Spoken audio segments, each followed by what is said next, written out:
Hey everyone, welcome to the recording of the webinar for Orquestr8, the PIC optimization product from Breathe Technologies.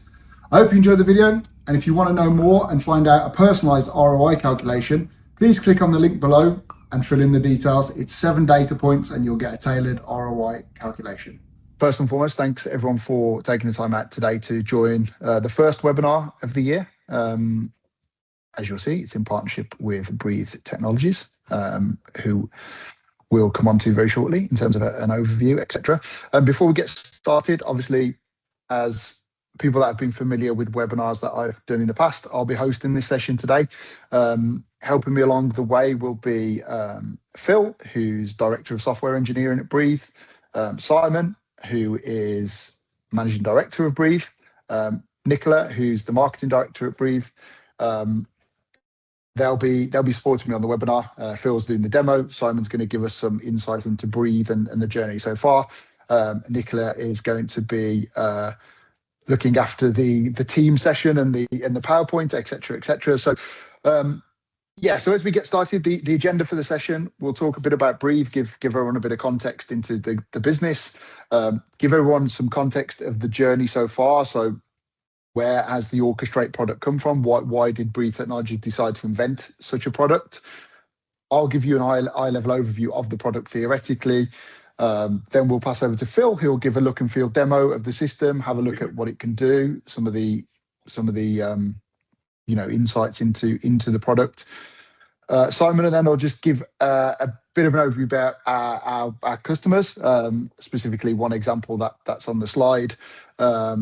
I'll discuss some of the commercials around the product, talk about how to get started if it's something anyone's interested in. Then we'll do a Q&A at the end. There is a Q&A function available in this session, so if you've got a question as we're going, pop it in there and we'll come back to those at the end of the session. Obviously we may cover those as we go. But yeah, without further ado, let's jump in, let's get started. And firstly over to Simon to just give a bit of a synopsis of Breathe Technologies. Thanks, Dan. Good afternoon, everybody. Thank you for joining. I'll not take too much time. If you want to get on the meat of this, but I'll give a quick overview of Breathe and who we are. So we are a system integrator delivering automation and software systems and software products into the logistics industry, and I've been doing so for around about 16 years. Formerly, we were called Conveyor Networks, but we branded as Breathe in 2021. So a new name, but an old company. As this slide there says, we have 3 main streams: software, warehouse automation, and support. Our software suite is in-house developed. It comprises of many modules covering most of the aspects of a WES or WCS system, including our Orquestr8 PIC optimization, which is what we're here about. Our automation ability, we're a hardware agnostic integrator, so we pick the most appropriate solution for our customer's problem. We're not tied to certain products or certain suppliers. We will supply what's best, what we think is best. We supply an end-to-end service from design to implementation, covering a wide range of technologies: conveyors, sortation systems, robotic sortation systems, cube storage, ASRS, boxing, bagging, labeling. Pretty much anything you can see in an automated warehouse, we can source and integrate and make work for you. And the last part on there is our support and maintenance services. We support all of our customers after go live, after market, with planned maintenance, preventive maintenance, 24-hour support hotline, upgrades, enhancements, audits, health checks, all the things that keep the system after implemented working and ticking along nicely. So that's us. A quick summary. Next slide, Nicola, please.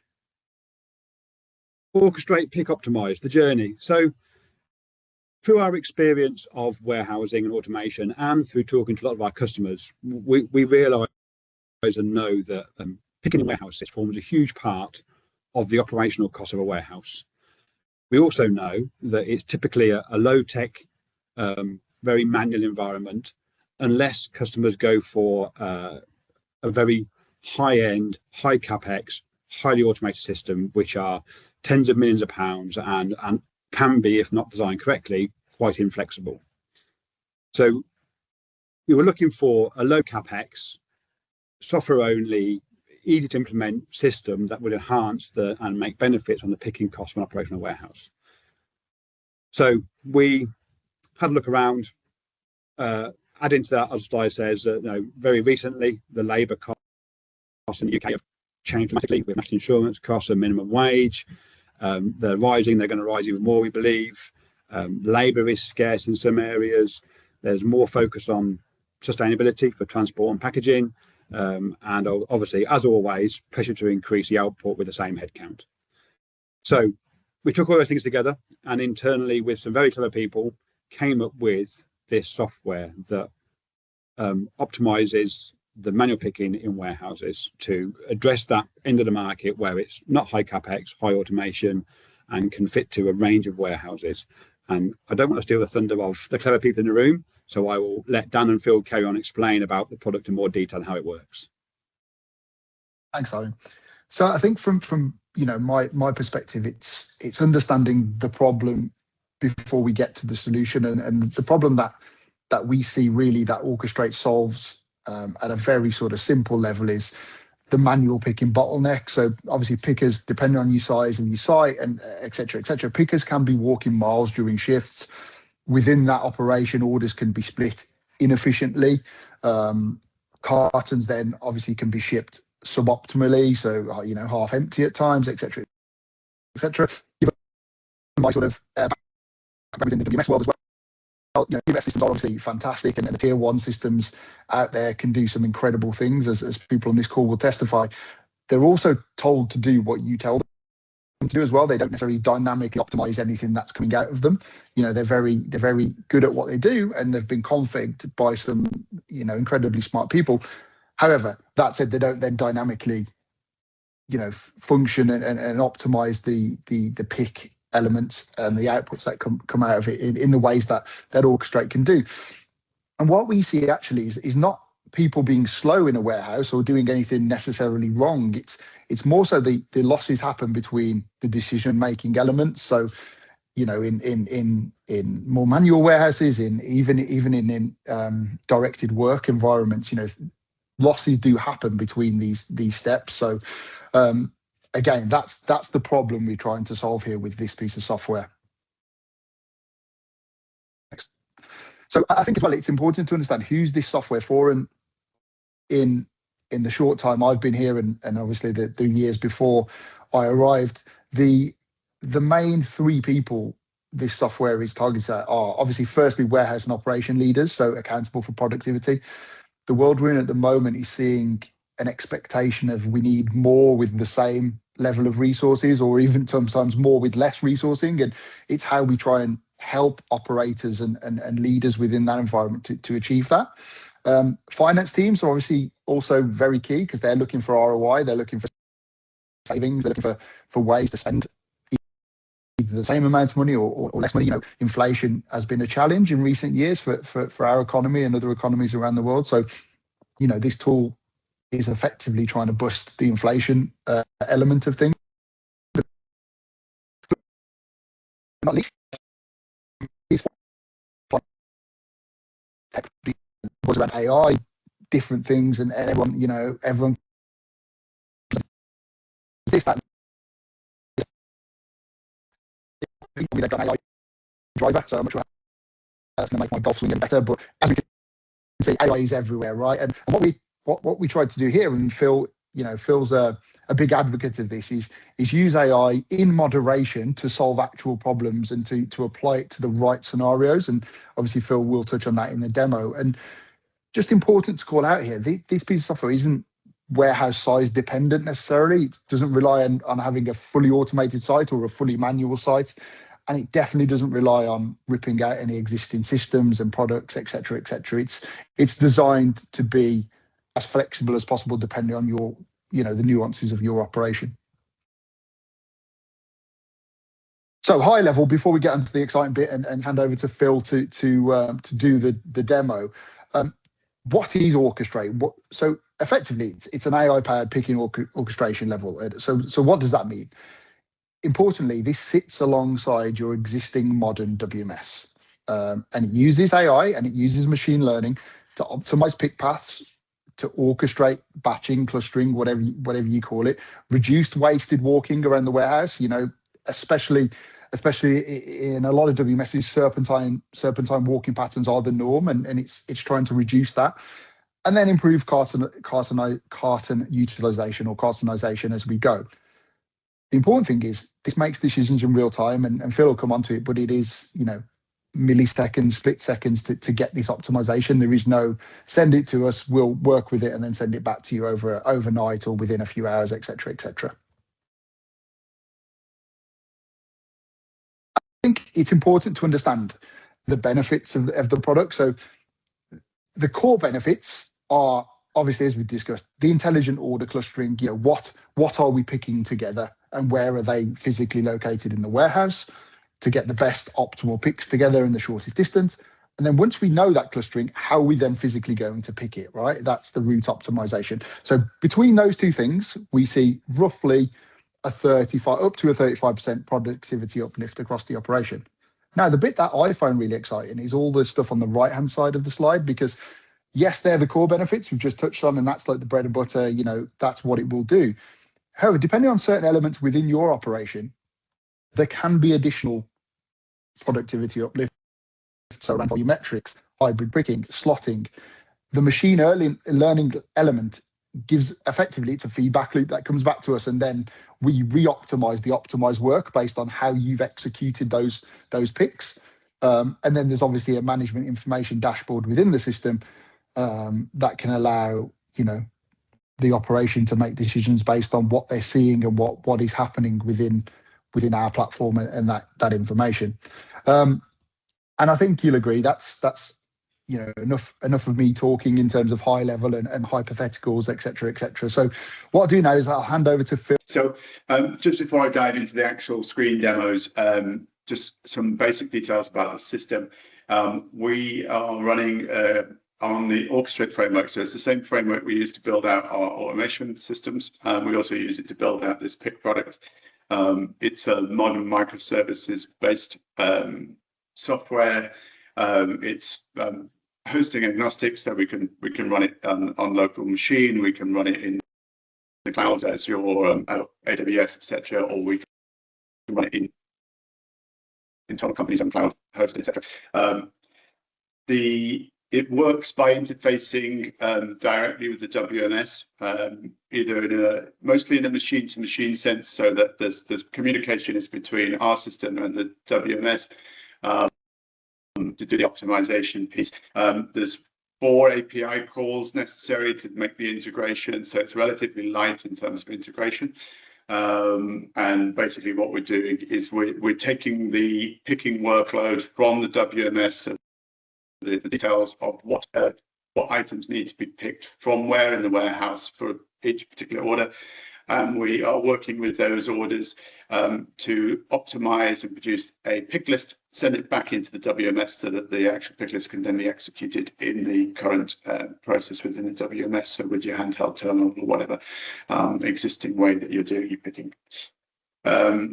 So I'll start looking at some of the particular areas in the system. I'll give you a quick overview of how it would integrate with your particular warehouse and some of the benefits we get out of it.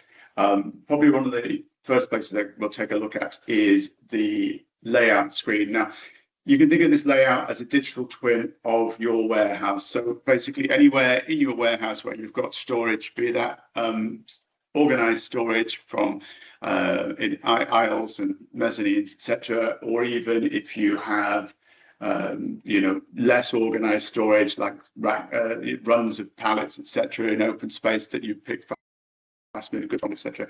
All those elements get recorded in this layout.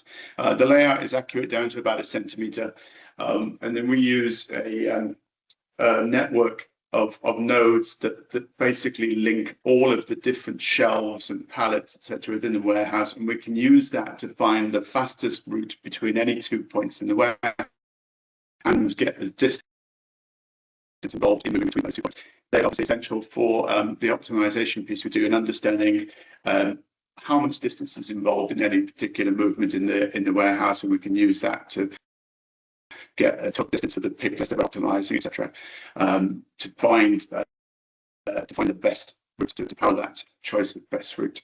So one of the things we'd be doing if setting up with you is we'd be taking whatever layout diagram we can find for your warehouse, or sometimes a DWG drawing or something similar, overlaying that with the information of your aisle names and shelf names, etc., to get this demo layout, or sorry, to get this layout complete as part of the system. One of the things that we would be doing with you, so the system takes over clustering for your picking purposes. So the tasks that come over to us are not yet clustered into their different types of picking. And we use a clustering engine within the system to actually identify, based on the orders that are coming over, we look at the dates, the types, any identifying features of those orders, and make a decision over how that order needs to be picked. So it's, for instance, is that an e-com order? Is it a single order, different to say a multi-line order? Is it a retail replenishment order? Are we picking into totes? Are we picking into cages, etc.? All of those decisions can be made using these clustering rules. One of the advantages of these clustering rules over the kind of standard rules that you see in WMS systems is that this is a no-code system. You can come in here as a user or as an administrative user, and you can make changes to these very quickly. You can test them, you can save them, and you can start running with them immediately. We can also have multiple rule sets available in the system, so you could have 2 rule sets, maybe if you're running a different set of rules for daytime picking to nighttime picking, or maybe midweek picking to weekend picking. Or even just a special rule set that comes into play during peak because of the increased number of people and the increased workload. That kind of thing you can do very easily with this system without getting someone in modifying the code of your WMS. So it's quite a useful area of the system. What it helps us do is take those workloads that are coming in, identify the type of picking that we're going to be doing, and link that to a specific physical type of picking. So okay, this order is going to be an e-com single, and we're going to pick it in a bathtub with another 100 similar single orders, etc. All that is specified through this clustering piece. Once we've run that clustering rule set, what you'll get is a set of the individual picking profiles that are available in from that clustering rule, and it comes into this dashboard. So currently the system can operate in 2 different ways when we're looking at how to release work. We can do a wave response model where which we typically use for retail orders, where a large collection of orders are allocated over to the system in a wave, and in response to that wave, the system will generate all the optimized pick lists necessary to complete all the picking in that wave, and then that gets sent back immediately to the WMS system. So there's no manual intervention on the breathe side, or no operator intervention on the breathe side. That data comes over, gets optimized, and gets returned as a set of pick lists back to the WMS, so that the WMS can then execute it. The other way we can run the system, which we more typically use for e-com pick lists, is that we build up a pool of orders in the breathe side. So as an order arrives in the WMS and is allocated a picking location in the warehouse, that order is then transferred over to us via the API, and it sits in our pool and builds up ready to the point that your operatives are ready to release work. So you've now got a new shift started, you've got maybe 4 or 5 pickers working in a particular zone, and you want to start releasing new work for those pickers. You can come in here and you can see the order well, you can see how many orders are sitting there, how many lines that is, how many units are involved in completing those orders. An estimate of how many pick lists that would be necessary to actually complete out those orders. And you can release work either at the profile level, so you could just start releasing all your work for, in this case, e-com multi. Another thing you can do, the system supports or understands the priority of orders.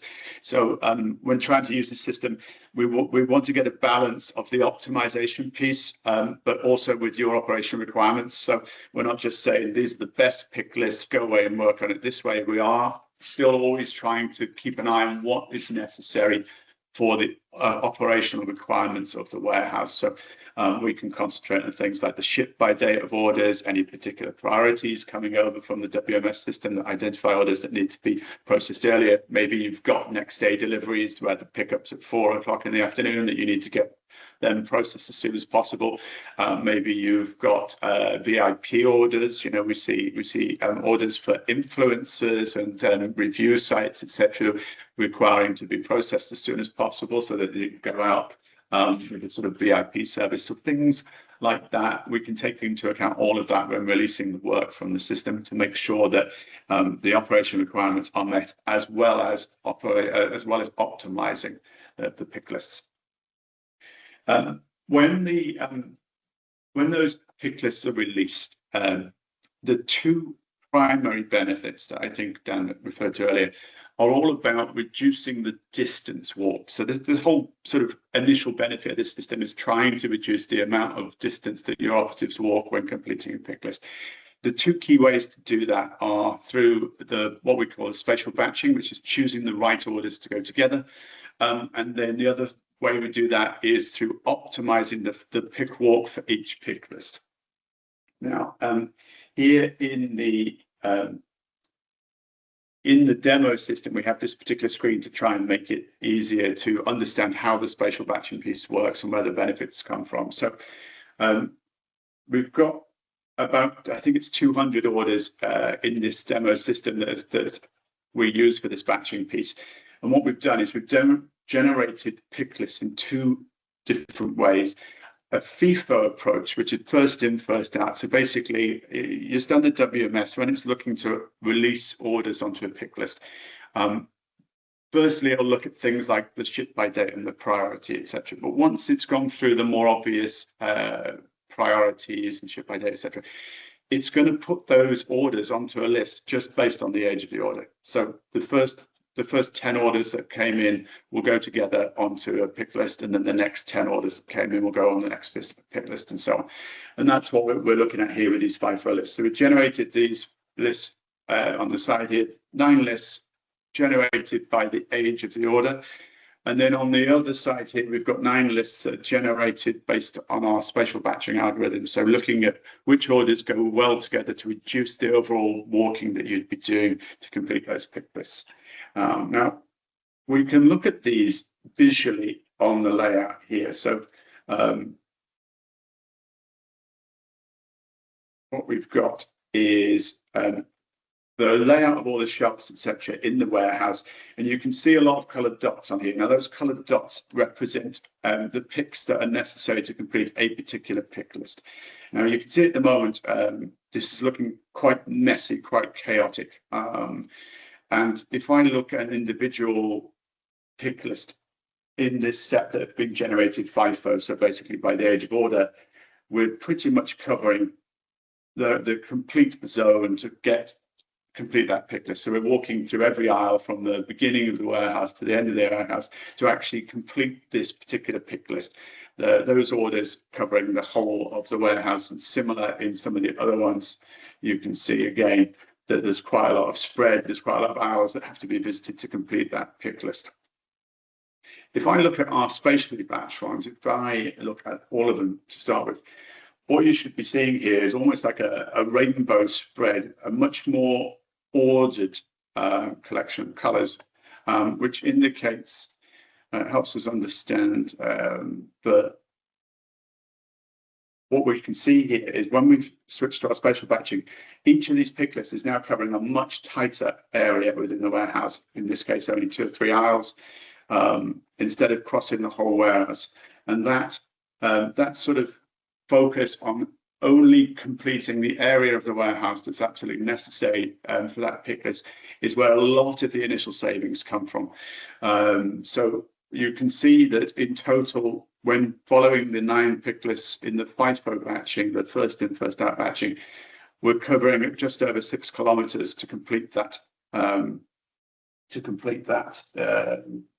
set of 9 pick lists. So it's the same collection of orders, same number of pick lists, but over 6 kilometers.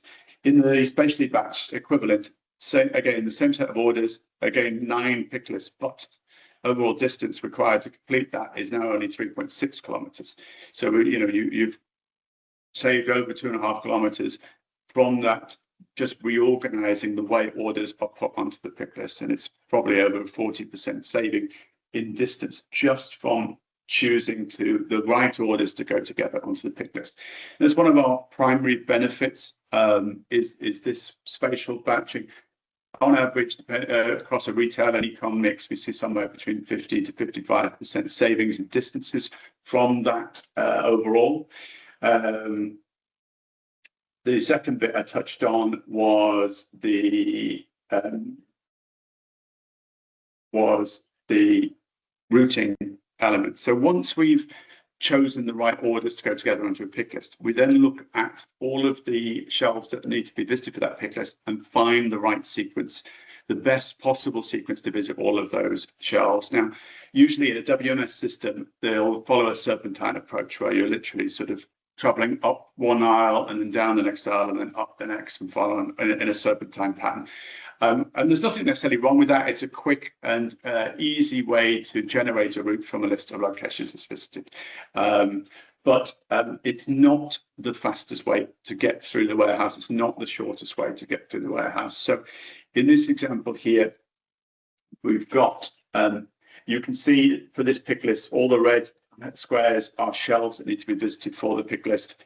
There's a green square to indicate where the trolley would be, an empty trolley would be picked up from, and this red square at the bottom is where the full trolley would be dropped off from. So you can see the route, the serpentine route, which the WMS would have created, is going to take us as far away as possible into the warehouse. It's going to drop us down in, and then it's going to start us picking the pick list following the route upwards. Then we're going to drop down into the next aisle. Then we're going to come across the bottom, and we're going to come up into this aisle, collecting as we go, dropping back out before finally visiting the last pick location and coming down and completing the route. Now, it looks relatively reasonable. There's nothing about that that looks like you're wasting a lot of distance in completing that movement. That route is about 436 meters in that serpentine sequence. If we now look at the optimized route produced by the Breathe system,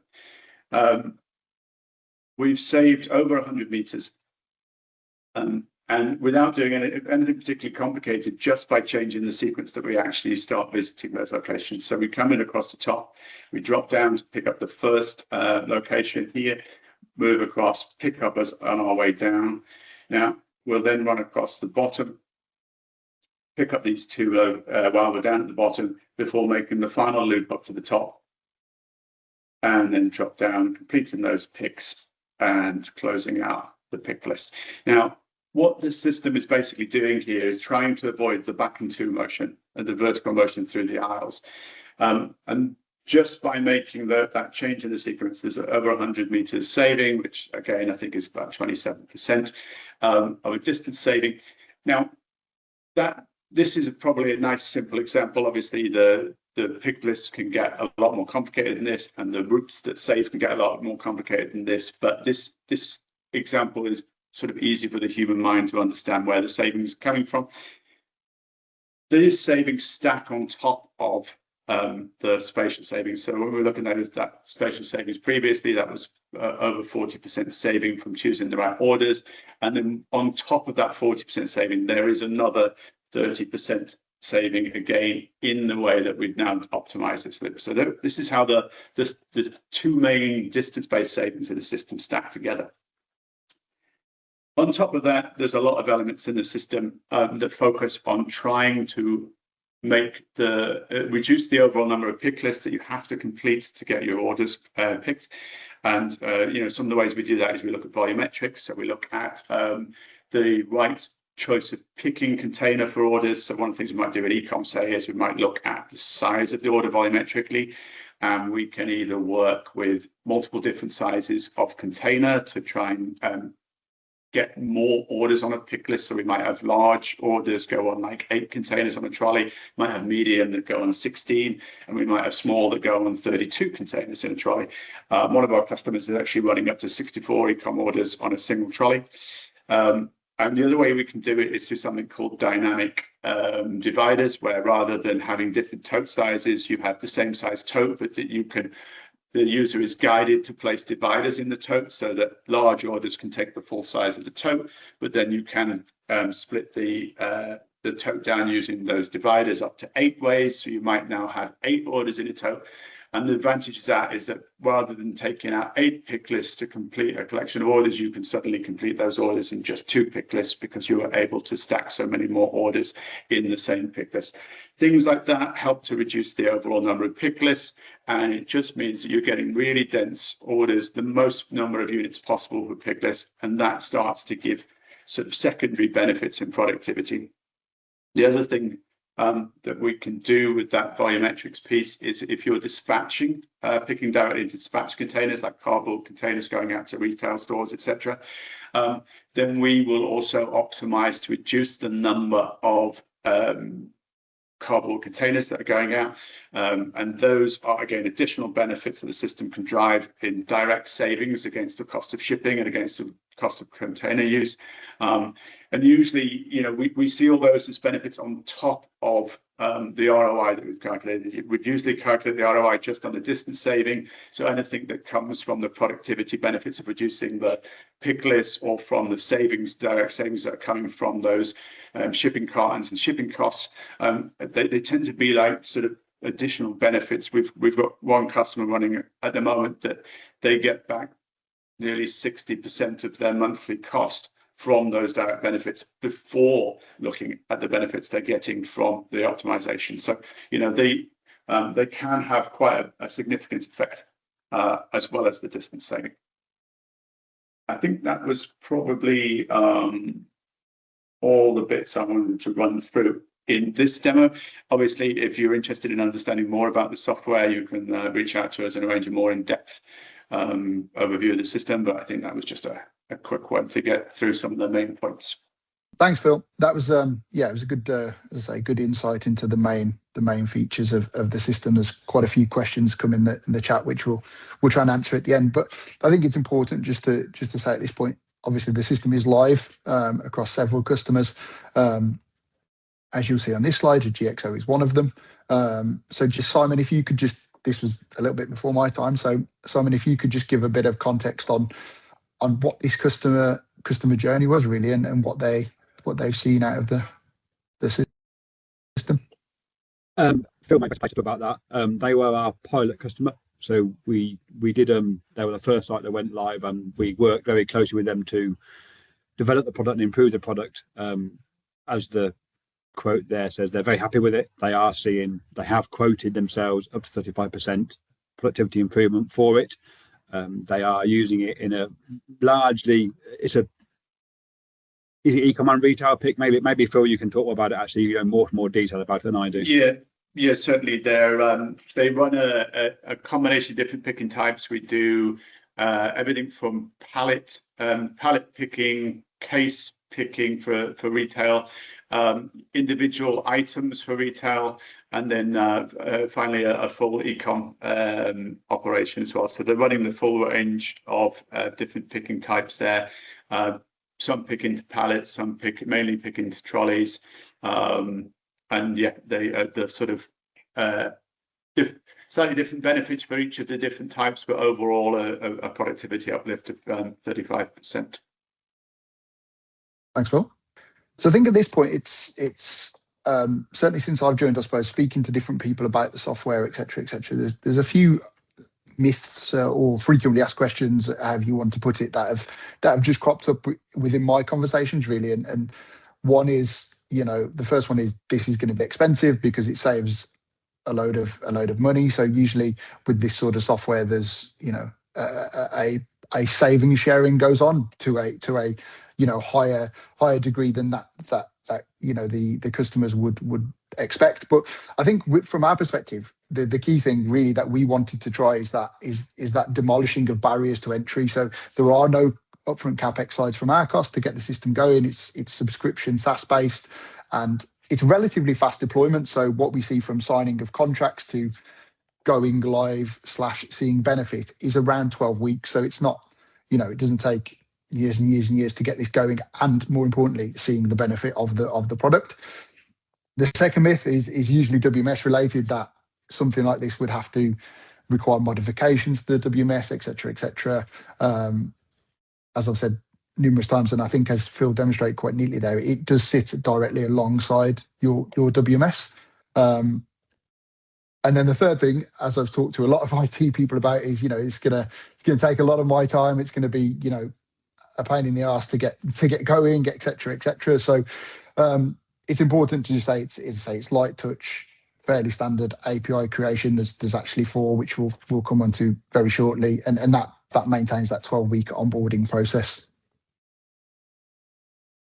So from an integration perspective, I think, you know, it's important to stress it's the four APIs. So, you know, we need the picks into our system. We need to give you the optimized picks back into the WMS system. The third API is for a feedback loop. So once you've executed those optimized pick lists, we want that data back so we can re-optimize them in the future.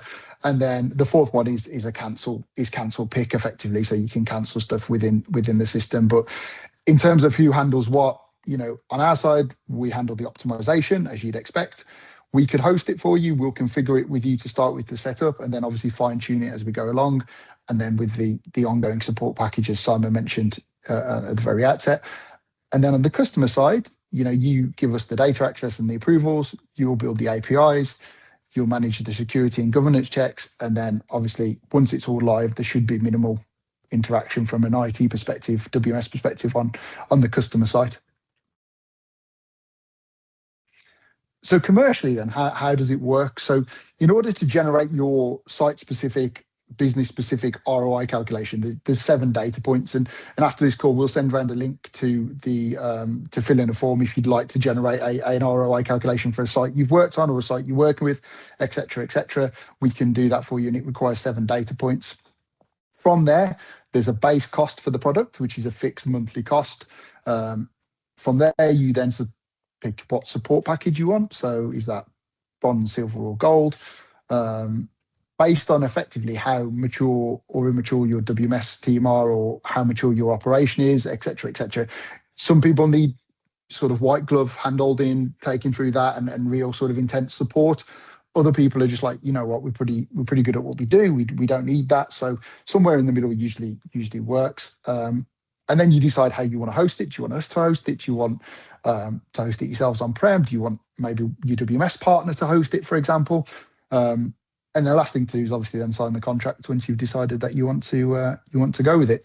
But it is a pretty pain-free process to get going on the journey. And yeah, that realistically 4 minutes before the question and answer time should bring us nicely onto Q&A. We've had quite a few in the chat, which I think, to be fair, looking at them, are pretty Phil related by the looks of it. Some semi-technical questions. So what we'll do is I'll just start at the bottom and work our way up, if that's okay, and then throw over to Phil and Simon to chirp in on the responses. First one is the technology suitable to integrate with Manhattan Active as a WMS? For me personally, just to answer this, so it is live, as I say, several customers. Those customers run beyond their dispatcher as a WMS. We've talked with our WMS partners that we currently work with. There's no reason why it won't integrate with BYWMS, so the artist formerly known as Discrete. From a Manhattan perspective, again, speaking to our partners, it's an API-driven, enabled WMS. There is no reason why it should not connect to that. API-related question, Phil, probably for you. Is there a plan to move away from loosely coupled REST APIs to a no-coupled fact-based integration?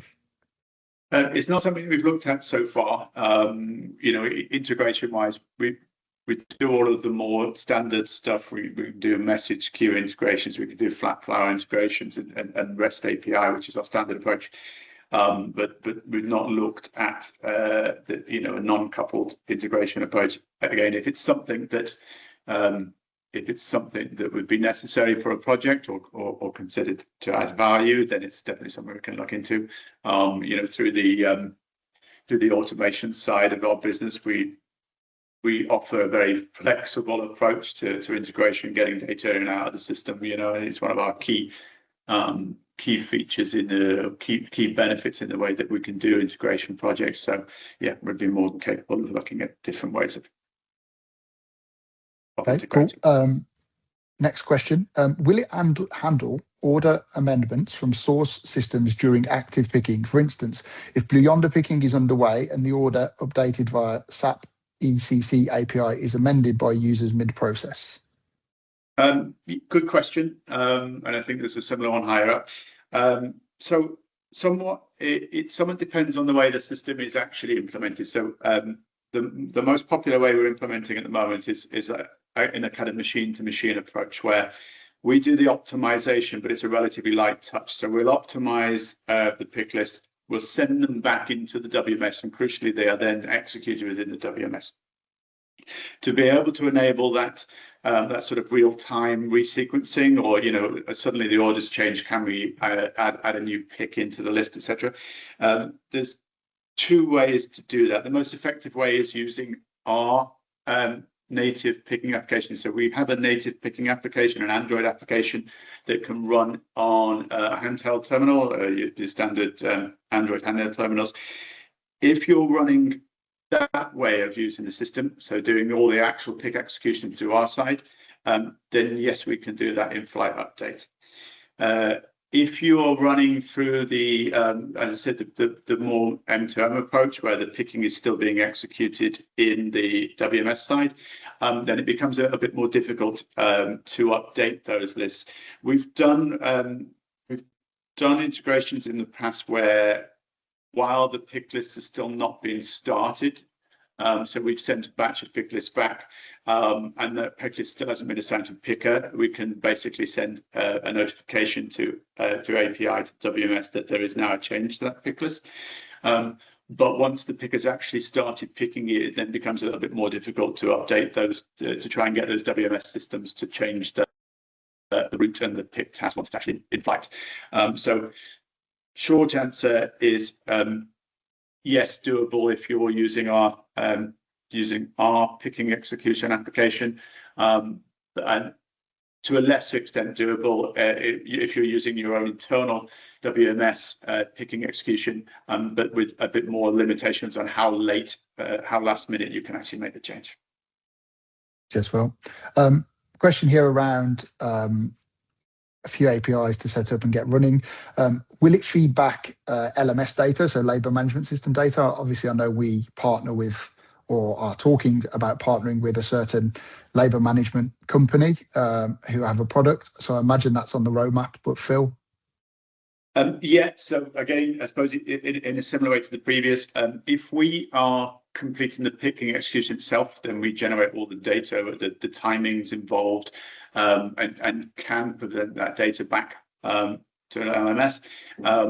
But again, in the sort of the lighter weight way that we implement, the execution retains in the WMS, so it's your own WMS that will be in position to track that LMS data. And again, we've worked with partners in the past that can then extract all that data and provide the sort of management oversight of how well your teams are running. So you've got the two options there. You can either extract it from the WMS after executing, or if you're using our handheld software, then we can provide that data. Thanks. Question, I think we've kind of touched on this one about interjecting tasks into the existing work lists, etc., etc. So, you know, that I think we've touched on that one. A topic that's come up several times in conversation with customers and different things. Does the algorithm consider in-flight replens? Now, replens is obviously a hot topic in Breathe HQ at the moment around what we can do and help around that. So, Phil, some thoughts on replens? So at the moment, we work with a pre-allocated pick task. So in other words, the WMS has already decided that this particular picking task can be completed from this bin at this location. We are in the process of developing an optimized replenishment tool, and looking to try and basically optimize the replan and put away at the same time as optimize picking. I think that would be sort of leaning more towards that type of scenario where we'd have then the visibility of when the replans are being completed, so that we could redirect to a more suitable location.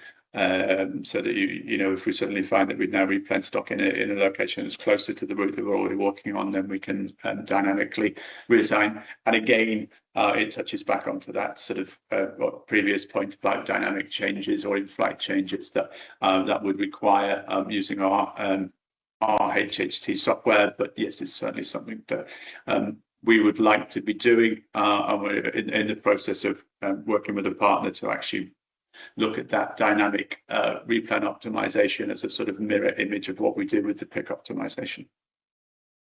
Makes sense. Direct question here. We use Manhattan Active to fulfill store orders. We run waves in the morning and it creates picking tasks. Once these tasks are created in Manhattan, we cannot edit them. Is this tool suitable for our organization?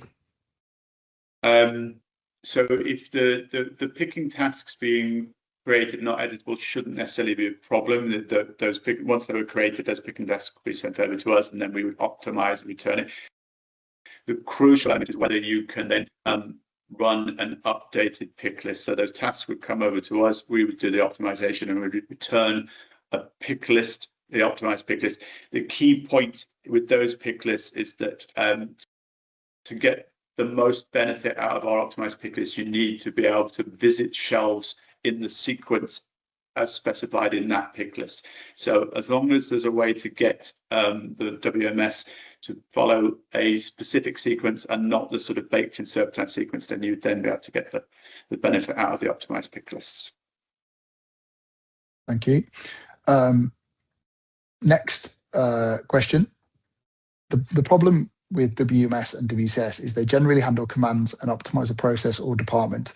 The need is to orchestrate across processes, workflow, and waving in order to synchronize pick, optimize pick density, space, order hospital volume. This is often done manually and not resilient. Is this where Orquestr8 comes in? At a basic level, the system sort of takes over once those wells have been built up. So that sort of the process before that to try and get the operation to hold back picking for as late as possible to build up the largest order well to get the best optimization is in the systems we're using at the moment is still being run manually by the operations team, by the control room team. Is it something we can help with? Probably. You know, through the dashboards, etc., that we have it, we can certainly make it visible that you've got to an optimal level that before you wave, so you've got enough orders in the system to start being producing really good optimized picking.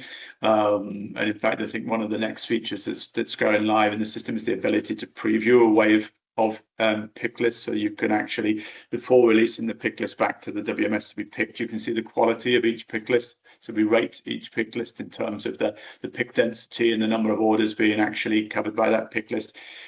So you can almost, if you say you want 20 pick lists, you can get the next 20 pick lists, but then you can actually see, right, the first 12 of them are actually high quality pick lists. The next 6 are, say, medium quality pick lists, and the last 2 you probably really don't want to pick because you're wasting your labor. So that starts to give you that ability to understand the quality of the pool that you've built, how you've saved the work. The wider piece, helping to control how they build that work up, hold that work back, is not something we directly do at the moment. But again, it would be a good platform, a good place to start working on giving them tools that would help them to understand whether they are building that work up properly before releasing. Okay, that makes sense. Next question. Using your Android app for picking and bypassing the standard terminals, would that be a license violation for systems like Dispatcher, BY Dispatcher? I think just personally on that question, Dispatcher specifically, obviously, we run it across three sites that use Dispatcher at the moment, and that our picking app isn't required because Dispatcher is obviously a modern, flexible WMS that we just bolt very, I suppose, light touch on the side to do that. Would it be a violation for other WMSs that, you know, we needed to use our app because the WMS wasn't feature rich enough to accept us? I don't know. I suppose that's a dependent on each WMS specifically, isn't it, Phil? I don't know whether you've ever come across that before. Yeah, certainly we don't come across it before, but it is a good question. So obviously using our app, then you would need less user licenses for the picking side of the WMS. So potentially there might be something in the individual commercial contracts that sort of prevents that, as it views it as a sort of circumnavigation. So we'd be unable to comment on the impact on a specific system, but certainly you know, if there's one in mind, then we can maybe look into it offline. Thanks. And then last question I've got so far is, we run a customized WMS with a rules engine that seems similar to what we've spoken about. It would be interesting to see if you guys could offer a review of our current setup, suggest potential improvements without having the full-blown integration. If we gave you a data set, a week's worth of orders and picks, for example, and a warehouse layer, could you send back suggestions? I think that's something we've done obviously previously with the simulations, etc., etc.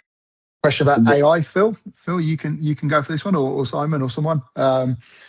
Is this generative AI? If so, what are the chances of hallucinations? So not generative AI. It's another form of AI known as nature-inspired algorithms. So they are algorithms that reach human or better than human level of intelligence when solving key problems. So there's no risk of hallucinations. It's a different type of AI than the kind of generative stuff you see in ChatGPT. Yeah, thank you all for taking the time out to join the session. Thank you to the guys, Phil, Simon and Nicola, for supporting me on this. And